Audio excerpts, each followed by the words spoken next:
God, we thank you for the fathers, for the grandfathers, and for all the father figures, for the protectors and providers, for the heroes and leaders, for our mentors and friends.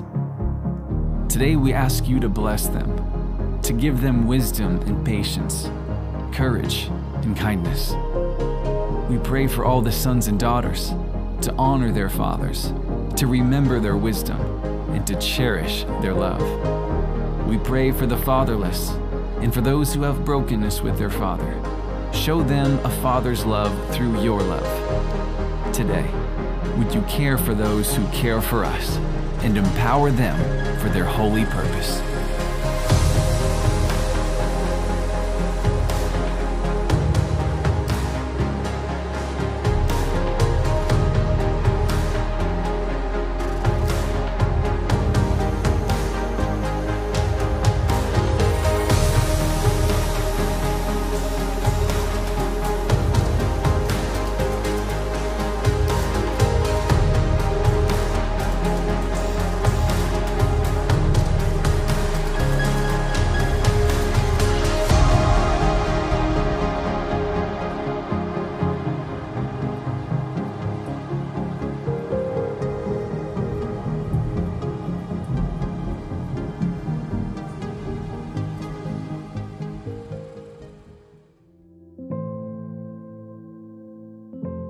Selamat pagi, selamat hari Minggu Bapak Ibu yang dikasihi Tuhan Yesus Kristus. Hari ini Minggu tanggal 16 Juni 2024. Dan hari ini kita sama-sama merayakan hari Father's Day. Karena itu saya mau mengucapkan Happy Father's Day untuk semua bapak-bapak dimanapun berada. Hari ini kita akan belajar dari sebuah tokoh di Alkitab, yaitu ayahnya Musa yang bernama Amram. Namun sebelumnya mari kita bersatu di dalam doa. Bapa di surga, kami sungguh bersyukur untuk saat ini ya Tuhan. Terima kasih untuk semua berkat Tuhan bagi kami. Terima kasih untuk kesehatan, terima kasih untuk kekuatan. Terima kasih kami boleh ada sebagaimana kami ada. Kami percaya semua itu adalah berkat Tuhan. Dan hari ini Tuhan, kami kembali mau datang kepadamu, kami mau duduk dekat kakimu, kami mau kembali mendengar suara Tuhan. Karena itu berkati kami Tuhan, layakkan setiap kami Tuhan, pimpin hidup kami Tuhan, khususnya hari ini tentang bapak-bapak. Kami berdoa kiranya Tuhan kembali memperbaharui hati setiap bapak-bapak yang mendengar firman Tuhan. Dalam nama Tuhan Yesus Kristus kami berdoa. Amin. Bapak Ibu, kita akan belajar dari Amram, ayahnya Musa. Amram ini tidak banyak ditulis di Alkitab, hanya ada beberapa ayat saja. Tapi biarlah melalui beberapa ayat ini kita boleh belajar bersama-sama dari seorang tokoh, Amram, yang mungkin namanya tidak banyak disebutkan, yang mungkin bukan tokoh terkenal, tapi kita bisa belajar banyak hal dari Amram, ayahnya Musa. Bapak Ibu, dalam buku Jim Dobson, dia menuliskan di bukunya yaitu Mendidik Putra Anda, dia menuliskan sebuah kisah yang menarik di mana perusahaan ucapan kartu mereka memutuskan untuk membuat suatu acara yang istimewa di penjara. Jadi mereka menata kursi, mereka menyediakan banyak kartu, dan banyak narapidana antri untuk menuliskan ucapan untuk mama mereka. Sampai-sampai karena antriannya begitu banyak, kartunya habis. Sehingga para petinggi perusahaan kartu ini harus kembali ke percetakan. Mereka mencetak lebih banyak lagi, sehingga ada banyak narapidana bisa mengirim kartu ucapan untuk mama mereka.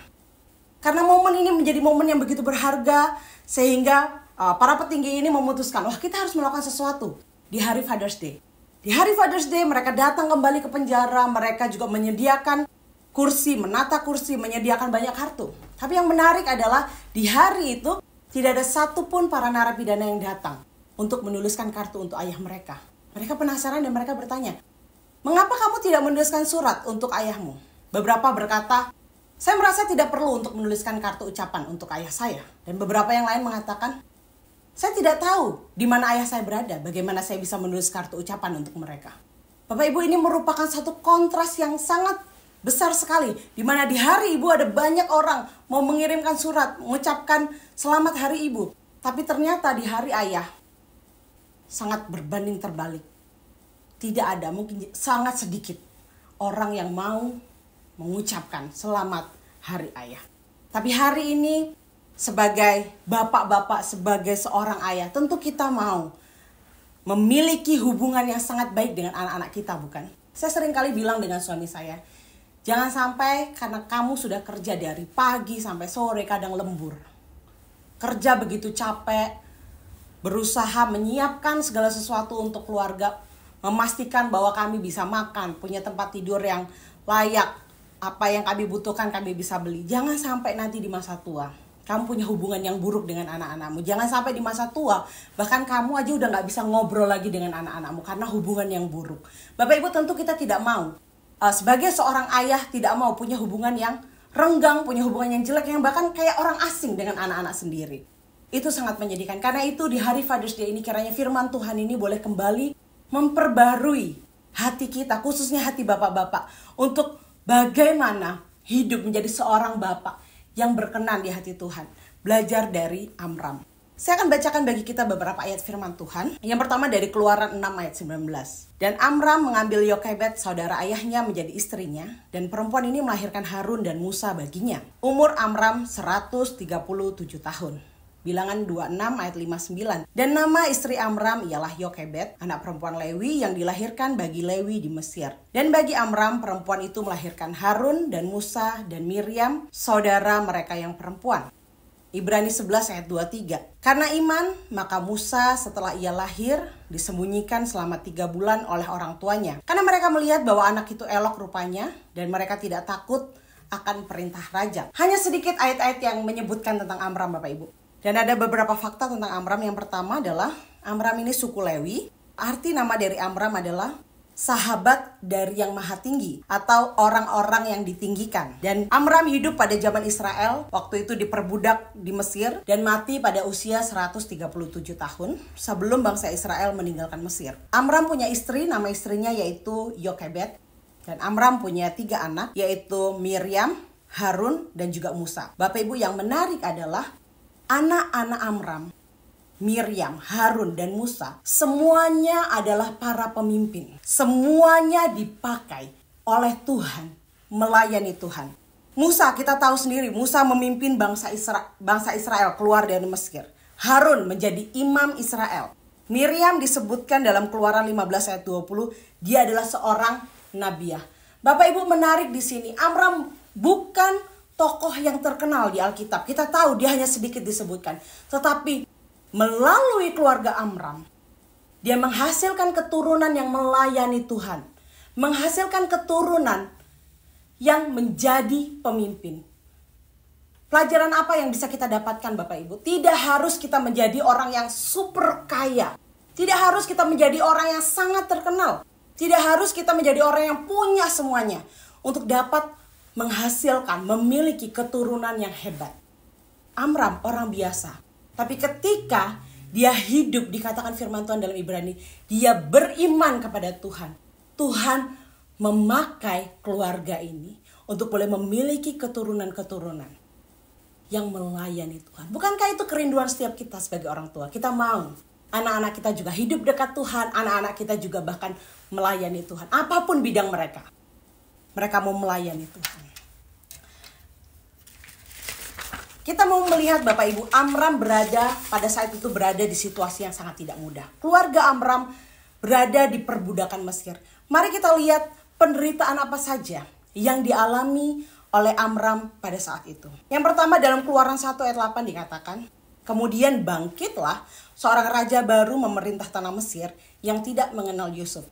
Ada beberapa tantangan atau penderitaan yang dihadapi oleh Amram dan keluarga. Yang pertama adalah perubahan pemimpin.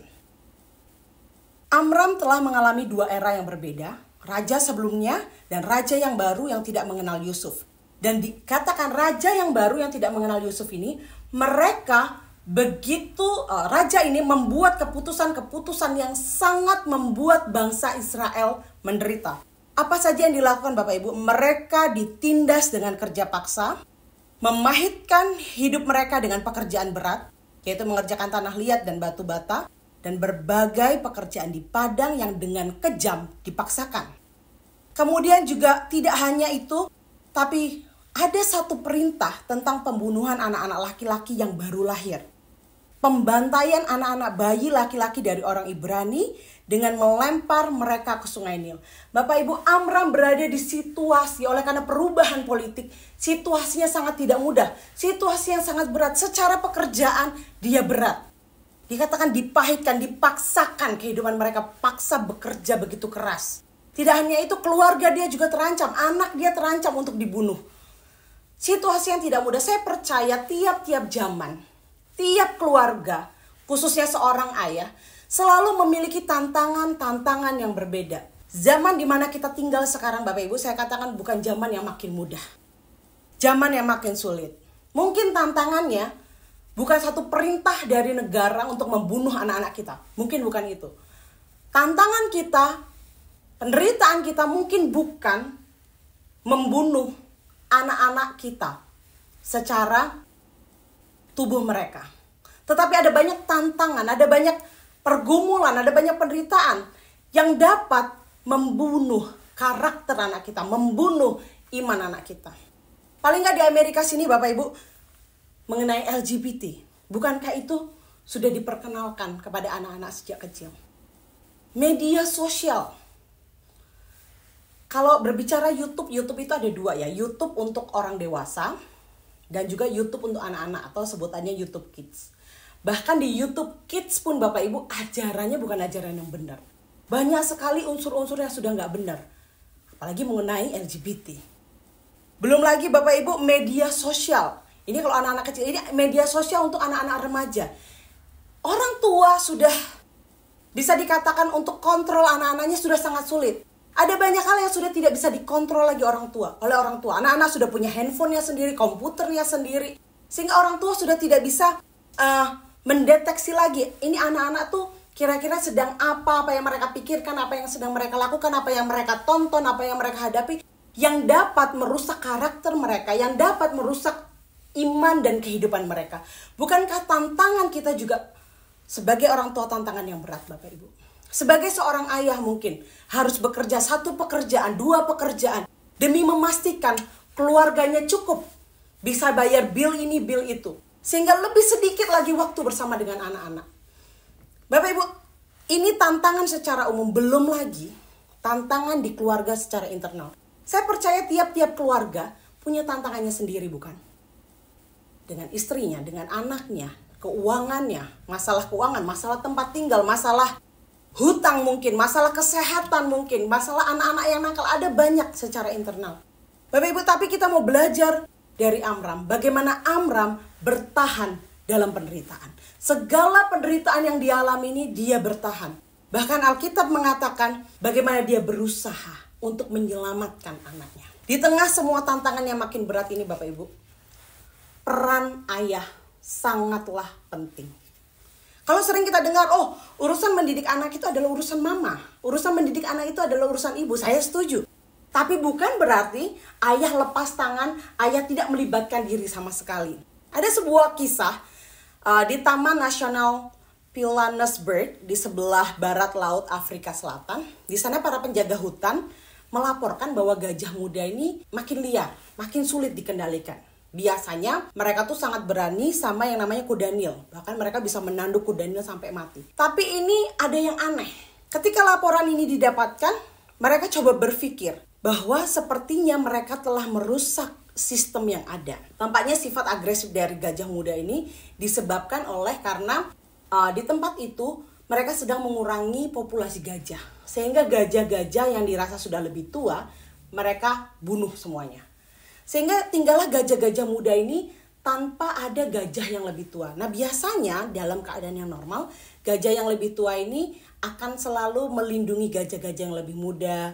Mereka akan selalu bersama-sama seperti dalam tanda kutip memberikan teladan gitu ya Bapak Ibu.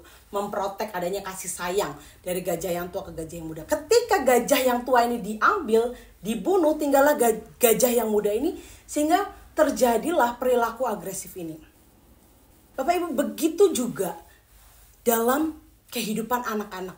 James Dobson mengatakan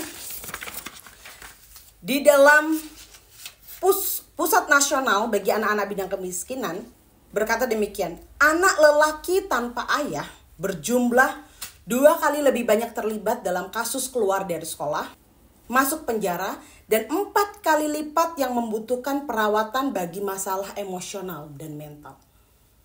Tantangan berat. Tapi ketika ayah tidak terlibat, kehadiran ayah tidak ada di dalam kehidupan anak-anak, yang terjadi adalah seperti gajah tadi menjadi liar. Seperti yang dikatakan pusat nasional ini, anak-anak menjadi 2 kali lipat, 4 kali lipat. Tingkah lakunya lebih rusak. Kenakalan remajanya lebih berat.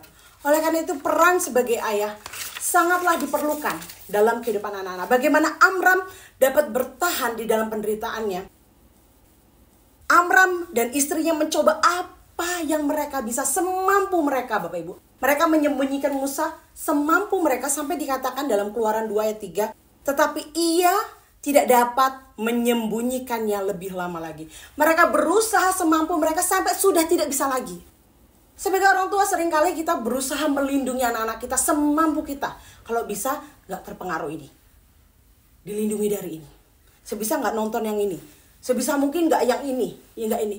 Tapi ada di titik dimana kita sudah tidak bisa lagi, Bapak Ibu. Mau tidak mau, Musa harus dilepaskan. Karena sudah tidak bisa lagi disembunyikan. Ketika Amram dan istrinya melepaskan Musa, saya percaya, karena dikatakan beriman, saya percaya Amram dan istrinya juga berdoa. Mereka melepaskan Musa juga dengan doa. Bukankah seperti itu juga kita sebagai orang tua? Kita sudah berusaha untuk melindungi anak kita dari ini dan itu. Bukannya tidak boleh, tentu itu bagus. Tapi ada momen di mana kita sudah tidak bisa lagi. Kita harus melepaskan mereka, mungkin akan tinggal berada jauh dengan kita karena pendidikan mereka, karena pekerjaan mereka. Kita harus melepaskan mereka ke dunia luar dengan doa, dengan iman kita. Kita percaya bahwa Tuhan yang akan terus pelihara mereka. Itu yang dilakukan Amram. Bagaimana Amram dapat bertahan dengan penderitaan, semua penderitaan yang ada. Firman Tuhan berkata, kepala dari tiap laki-laki ialah Kristus. Karena itu Bapak Ibu, ketika seorang laki-laki menjadikan Kristus sebagai kepalanya, ketika seorang ayah menjadikan Kristus sebagai pemimpinnya, yang mengambil alih nahkoda keluarganya, yang memimpin adalah Kristus, maka semua penderitaan, pergumulan dapat dihadapi. Bayangkan sebuah keluarga itu seperti sedang berada di perahu. Saya percaya dalam perahu itu pasti akan ada namanya diterpa oleh angin, oleh badai, oleh hujan. Tapi ketika seorang ayah menjadikan Kristus yang memimpin perahunya, memimpin sebagai nakoda perahunya, apapun yang terjadi, penderitaan, tantangan seberat apapun, kalau ada Kristus di dalamnya, semuanya dapat dilewati dengan sangat baik. Bisa saja Bapak Ibu, sebenarnya bisa saja Amram dan keluarga itu menjadi pahit hati. Atau bahkan mereka bisa berkata, oh Tuhan sudah meninggalkan kami. Dengan ada pemimpin yang baru ini, Tuhan sudah melupakan kami. Mengapa penderitaan kami begitu berat? Ini berarti Tuhan sudah tidak mau peduli lagi dengan kami. Tapi nyatanya dalam Ibrani dikatakan, mereka memiliki iman. Artinya bahwa semua penderitaan yang mereka alami tidak membuat mereka menjadi kecewa. Tapi di tengah semua pergumulan itu, mereka tetap memiliki iman kepada Tuhan. Nah itu poin yang kedua yang sama-sama kita belajar dari Amram adalah iman seorang ayah. Iman seperti apa yang dimiliki Amram untuk dapat bertahan dalam penderitaan dan untuk melindungi keluarganya. Dalam Ibrani 11 ayat 23 dikatakan, karena iman maka Musa setelah ia lahir disembunyikan selama 3 bulan oleh orang tuanya. Karena mereka melihat bahwa anak itu elok rupanya dan mereka tidak takut akan perintah raja. Bapak Ibu, iman yang dimiliki oleh Amram membuat Amram lebih taat, lebih takut kepada Tuhan daripada perintah raja. Tindakan iman ini sangat tidak mudah Bapak Ibu. Karena ketika menyembunyikan bayi, jelas ini memiliki resiko yang sangat besar, bukan? Saya yakin bahwa perintah raja ini bukan perintah yang main-main, ini perintah yang penuh dengan resiko. Ketika Amram menyembunyikan bayinya, tidak hanya bayinya saja yang bakal dibunuh, tapi ada kemungkinan Amram dan seluruh anggota keluarganya bisa dibunuh oleh raja. Karena ini adalah satu tindakan yang menentang perintah raja. Di dalam Alkitab ada banyak ketika tokoh-tokoh Alkitab lebih takut, lebih taat kepada Tuhan daripada perintah raja. Contohnya Bapak Ibu adalah Esther.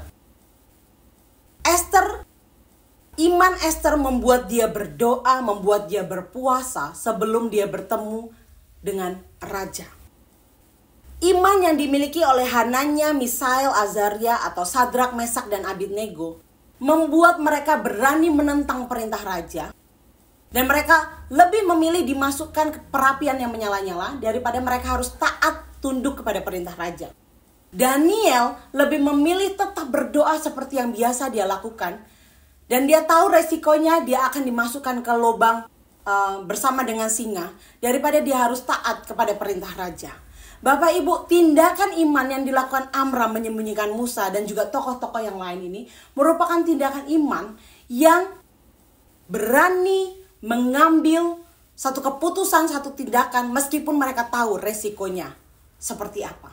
Yaitu bahkan nyawa mereka sendiri. Tindakan iman membuat seseorang itu berani mengatasi ketakutan mereka sendiri. Tentu ada ketakutan sebelumnya. Tapi karena iman akhirnya berani untuk membuat satu tindakan yang besar. Yaitu menentang perintah raja. Lebih tunduk, lebih taat, lebih takut kepada Tuhan daripada perintah raja. Iman yang dimiliki Amram juga tidak sembarangan iman. Tapi iman yang dibarengi dengan visi atau tujuan yang jelas. Apa yang menjadi tujuan dari Amram dan keluarganya? Jelas, tujuannya adalah melindungi anak-anaknya. Dia tahu bahwa perintah raja ini adalah perintah yang bertentangan dengan perintah Tuhan. Tentu Tuhan tidak mau terjadinya pembunuhan atau sebagai orang tua membiarkan anaknya dibunuh. Karena itu dia berani mengambil tindakan ini. Iman Amram dibarengi dengan visi yang jelas. Bapak Ibu, Helen Keller ketika dia lahir dia bisa melihat dan dia juga bisa mendengar.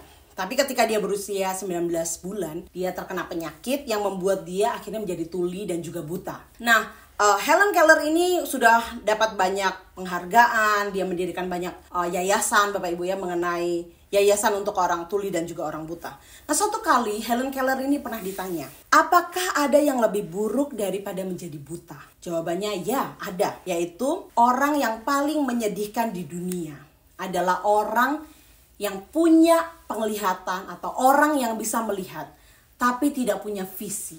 Orang yang bisa melihat tapi tidak punya tujuan, tidak punya impian. Itu adalah orang yang paling menyedihkan menurut Helen Keller. Bapak Ibu, setiap anggota keluarga itu memiliki perannya masing-masing. Khususnya di hari ini yaitu seorang ayah. Seorang ayah memiliki peran yang jelas. Alkitab berkata seorang ayah, seorang bapak itu adalah kepala. Dalam sebuah keluarga dia adalah kepala. Dan seorang kepala, seorang pimpinan di keluarga, dia harus memiliki visi yang jelas. Tujuan yang jelas, mau dibawa kemana keluarganya. Bayangkan kalau suatu perusahaan memiliki pemimpin yang dia nggak punya tujuan, dia nggak punya rencana untuk perusahaannya. Apa yang terjadi dengan perusahaannya? Tentu, either perusahaannya jadi stuck atau perusahaannya lama-lama menjadi hancur. Seorang bapak yang adalah seorang pemimpin harus punya tujuan yang jelas. Ada beberapa peran dari seorang ayah yang ditulis oleh James Dobson. Paling nggak ada 4 Bapak Ibu. Yang pertama adalah melayani sebagai pencari nafkah keluarga. Itu adalah tugas atau peran dari ayah. Yang kedua, dia melayani sebagai seorang pemimpin keluarga. Yang ketiga, dia melayani sebagai pelindung. Dan yang keempat, peranan yang tidak kalah penting yaitu seorang ayah yang efektif adalah memberikan pengarahan rohani dalam keluarga. Ulangan 6 ayat 7 berkata, haruslah mengajarkan firman Tuhan itu berulang-ulang kepada anak-anakmu. Kemudian Efesus 6 ayat 4 berkata, dan kamu bapak-bapak, janganlah bangkitkan amarah di dalam hati anak-anakmu, tetapi didiklah mereka di dalam ajaran dan nasihat Tuhan. Seorang ayah punya peranan yang sangat penting dalam mendidik, dalam mengajarkan firman Tuhan kepada anak-anaknya. Ketika dikatakan ayah yang beriman, seorang Amram adalah seorang ayah yang beriman, adalah ayah yang juga tugas seorang ayah juga harus mengajarkan firman Tuhan berulang-ulang kepada anak-anaknya. Sebuah penelitian yang disampaikan oleh Pak Riki waktu Mother's Day dan juga oleh Bu Sarah beberapa minggu lalu. Saya ulangi lagi Bapak Ibu ya. Dikatakan ketika ayah datang pertama kali kepada Tuhan Yesus atau percaya kepada Tuhan Yesus, 93% akan ikut. Ketika ibu yang percaya sama Tuhan Yesus lebih dulu, 17% keluarganya akan ikut. Ketika anak-anaknya lebih dulu percaya kepada Tuhan Yesus, hanya 3,5% keluarga yang akan ikut. Studi Barna juga mengatakan Bapak Ibu, 68% mereka berkata bahwa keyakinan ibu lebih banyak memberikan pengaruh kepada kerohanian mereka. Hanya 46% yang mengidentifikasi keyakinan ayah mereka sebagai yang paling berpengaruh. Bapak Ibu tentu sangat miris ya. Ayah harusnya mengajarkan firman Tuhan, iman kepada anak-anaknya. Itu tugas seorang ayah. Tapi nyatanya dalam kenyataannya pengaruh yang lebih besar itu didapatkan dari seorang ibu. Bayangkan ketika seorang anak dapat pengaruhnya itu dari ibu dan juga dari ayah. Dikata 93% anggota keluarganya akan mengikuti. Bukankah kita juga ingin Bapak Ibu bahwa semua anggota keluarga kita mengikut Tuhan Yesus, juga diselamatkan oleh Tuhan Yesus. Bukan hanya ibu. Oh ini itu kan tugas kamu. Tapi sebagai bapak-bapak, juga tidak hanya kita Bapak Ibu beriman kepada Tuhan Yesus. Tapi tentu bapak-bapak juga mau bahwa istrinya, anak-anaknya juga percaya dan mengikuti Tuhan Yesus. Bukankah itu kerinduan setiap bapak-bapak bukan? Atau semua ibu-ibu dan anggota keluarga. Ketika di dalam keluarga, ayah tidak terlibat dalam kehidupan anak-anak, ada banyak yang menjadi korban. Ada banyak kekacauan. Ada 3 tokoh yang tanpa kehadiran ayah membuat kehidupan mereka sangat menyedihkan Bapak Ibu. Yang pertama yaitu Friedrich. Friedrich ini adalah seorang filsuf ternama Jerman. Ayahnya bernama Ludwig. Dia adalah seorang pendeta Lutheran. Kematian sang ayah pada 30 Juli 1849. Pada saat Friedrich ini berumur 5 tahun, mengubah pandangannya mengenai Tuhan, yang perlahan menuntunnya menjadi seorang ateis. Dan pada tahun 1889, Friedrich mengalami gangguan mental yang membuatnya lumpuh sampai akhir hidupnya. Yang kedua adalah Karl Marx. Dia tumbuh besar dalam keluarga liberal dan juga borjuis, tanpa keterlibatan agama yang serius. Minimnya didikan spiritual membuat Karl Marx ini sulit menghormati ayahnya. Dan hal ini mendorong Karl Marx sangat memusuhi kaum borjuis ketika ia dewasa. Ia kemudian menciptakan asal-usul ideologi komunis. Dan tahun 1877, Marx mengalami gangguan saraf yang serius. Dan untuk dapat mengatasi insomnia yang muncul, ia harus memakai narkotika. Yang berikutnya adalah Adolf Hitler. Sejak anak-anak, Hitler sudah menerima pukulan keras setiap hari dari ayahnya, yaitu Alois Hitler. Dan ayahnya ini digambarkan sebagai seorang yang otoriter dan egois, serta tidak peduli kepada perasaan anak dan istrinya. Figur ayah yang keras, tidak simpatik dan pemarah ini terekam ke dalam bentuk perilaku diktator Adolf Hitler. Dan tahun 1945, Hitler mengakhiri hidupnya dengan menembak dirinya sendiri. Bapak Ibu, dari ketiga tokoh ini ada satu kesamaan yang penting, yaitu tidak atau kurangnya kehadiran dari sang ayah. Sosok ayah memiliki pengaruh yang sangat besar dalam kehidupan anak-anak. Bisa menjadi ateis, kena gangguan mental, bisa akhirnya menciptakan ide-ide yang jahat, sampai akhirnya bisa bunuh diri sendiri. Oleh karena peran ayah sangat kurang dalam kehidupan anak-anaknya. Istilah sekarang disebutkan sebagai the fatherless generation, yaitu generasi yang hidup tanpa bimbingan serta kasih sayang dari orang tua, khususnya dari ayah. Ada sebuah kisah dari seorang pria berumur 58 tahun ketika dia ditanya kenangan bersama dengan ayahnya. Pada saat itu dia berada di sebuah tim sepak bola ketika berada di SMA. Dan dia sangat pengen sekali ayahnya ini bisa hadir di pertandingan sepak bola di malam Jumat.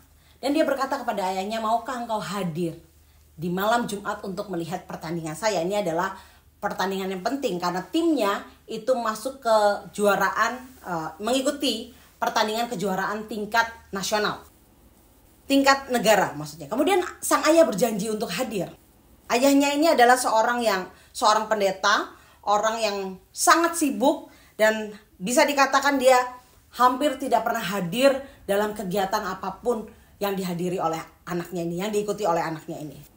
Dan pada malam pertandingan besar diadakan, anak ini sangat menantikan. Oh ya, ayah saya sudah berjanji, ayah saya akan hadir.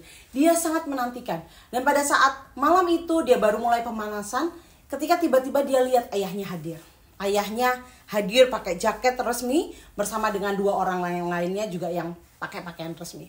Ayahnya cuman masuk ke stadion itu sebentar, berbicara dengan temannya, kemudian anak ini melihat ayahnya pergi. Baru pemanasan, belum pertandingan. Ayahnya sudah pergi.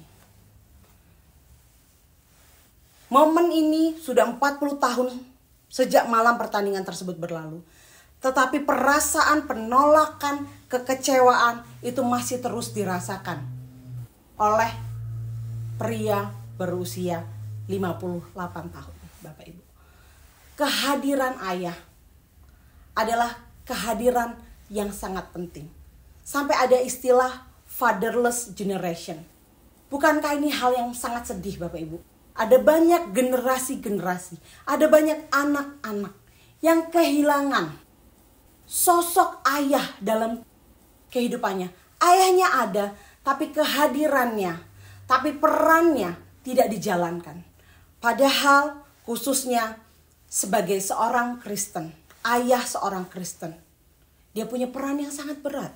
Dia tidak hanya bekerja keras mencari nafkah, melindungi keluarganya, memastikan keluarganya cukup dengan segala sesuatu. Tapi seorang ayah memiliki tanggung jawab yang lebih besar di hadapan Tuhan. Yaitu memastikan bahwa anak-anaknya, mengajarkan anak-anaknya ajaran Tuhan, kebenaran firman Tuhan. Bayangkan jika anak kita, Bapak Ibu, diculik, diambil orang, apa yang akan kita lakukan? Tentu kita akan berusaha cari uang, cari pinjaman, apapun kita lakukan, jual barang, jual ini untuk menebus anak kita. Jangan sampai anak kita mati atau hilang diambil oleh penculik itu. Ketika penculik itu misalnya minta tebusan, kita akan melakukan apapun bukan untuk menyelamatkan anak kita. Bagaimana dengan jiwa mereka?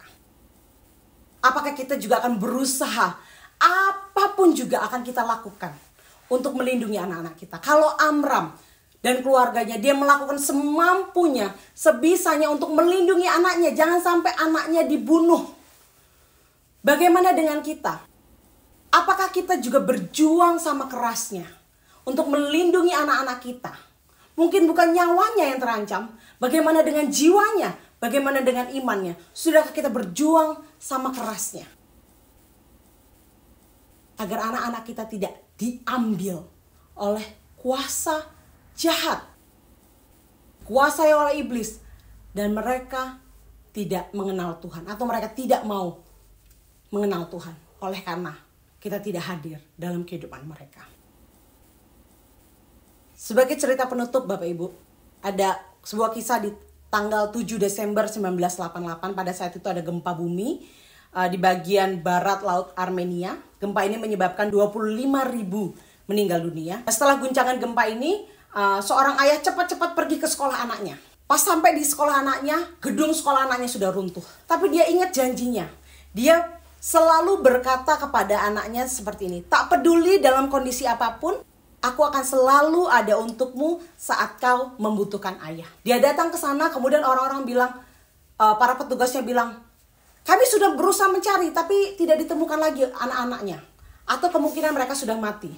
Tapi ayah ini tidak peduli, ayah ini bilang, saya sudah berjanji kepada anak saya, apapun yang terjadi, saya akan selalu ada untuk anak saya. Kemudian 8 jam berlalu, dia berusaha menggali puing-puing yang sudah sebongkar reruntuhan yang ada. 12 jam berlalu, 24 jam berlalu, hingga 36 jam berlalu. Sampai kemudian lelah, dia berhenti 2 jam kemudian, entah bagaimana, ketika dia mengangkat sebongkar reruntuhan, dia mendengar suara sayup-sayup, dia berkata, suara laki-laki. Dan dia tahu suara itu adalah anaknya. Ketika anaknya diambil, anaknya bilang, ayah ini aku. Arman. Kemudian dia melanjutkan, aku mengatakan kepada anak-anak yang lain bahwa tidak usah khawatir. Ayah saya berjanji dia pasti akan datang. Dan akhirnya ditemukan tidak hanya anaknya yang hidup, tapi ada 13 anak yang lain juga hidup di tengah ketakutan, lapar, dan juga haus. Ketika sampai akhirnya tindakan pria ini, Bapak Ibu, pria ini akhirnya tindakannya yang dipuji dan ditanya oleh diwawancarai. Kemudian dia berkata, aku sudah janji kepada anakku bahwa tak peduli dalam kondisi apapun, aku akan selalu berada untuk anakku. Bukankah ini adalah hal yang sangat luar biasa, Bapak Ibu? Seorang anak mempercayai janji ayahnya. Seorang ayah berusaha apapun, dalam situasi apapun, dia berusaha untuk menyelamatkan anaknya. Biarlah melalui kisah ini juga Bapak Ibu, kita juga belajar bahwa sudahkah kita berusaha sekuat tenaga kita, dengan iman kita, dengan tenaga kita, kita menyediakan waktu kita untuk menyelamatkan jiwa anak-anak kita. Dengan iman, meskipun mungkin kita berada jauh dengan anak-anak kita oleh karena kondisi dan sebagainya, tapi dengan iman kita melepaskan mereka dan menyerahkan mereka senantiasa kepada Tuhan. Dengan iman kita selalu ada, selalu hadir dalam kehidupan anak-anak kita. Dan percayalah, itu punya peran, itu punya dampak yang sangat luar biasa dalam hidup anak-anak kita. Demikianlah firman Tuhan hari ini, Bapak Ibu, kita belajar dari Amram. Dan biarlah di hari Father's Day ini, sekali lagi saya mengucapkan Happy Father's Day. Ini juga membangkitkan khususnya bapak-bapak untuk boleh hidup dalam iman kepada Tuhan dan selalu hadir dalam kehidupan anak-anak untuk selalu melindungi mereka. Tuhan Yesus memberkati. Mari kita bersatu dalam doa. Tuhan Yesus, kami sungguh bersyukur kami boleh belajar lagi dari firman Tuhan. Terima kasih untuk firman-Mu ya Tuhan. Dan bantu kami, khususnya kami sebagai seorang ayah. Tolong kami Tuhan, untuk kami boleh melaksanakan apa yang menjadi peran kami. Untuk kami senantiasa mendidik, mengajarkan, untuk selalu ada bersama dengan anak-anak kami. Terima kasih Tuhan, karena Engkau memberikan kami anak-anak. Engkau menjadikan kami, khususnya bapak-bapak, menjadi seorang ayah, menjadi seorang bapak. Itu semua adalah berkat Tuhan. Dan bantu kami juga sebagai ibu-ibu untuk dapat menolong, untuk menjadi seorang penolong bagi suami kami dalam menjalankan tugas dan tanggung jawab mereka. Terima kasih untuk firman-Mu ini Tuhan. Dan kami akan melanjutkan ibadah kami dan kami serahkan hanya dalam nama Tuhan Yesus Kristus. Haleluya. Amin.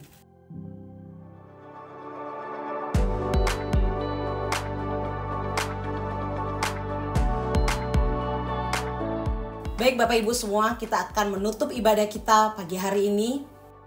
Sekali lagi, Happy Father's Day. Kiranya kita memiliki momen yang sangat indah di hari ini bersama dengan anak-anak dan keluarga kita. Kiranya firman Tuhan yang sudah kita dengar boleh memberkati kita semua. Mari kita bersatu hati dan terimalah berkat Tuhan. Tuhan memberkati engkau dan melindungi engkau. Tuhan menyinari engkau dengan wajah-Nya dan memberi engkau kasih karunia. Tuhan menghadapkan wajah-Nya kepadamu dan memberi engkau damai sejahtera. Amin.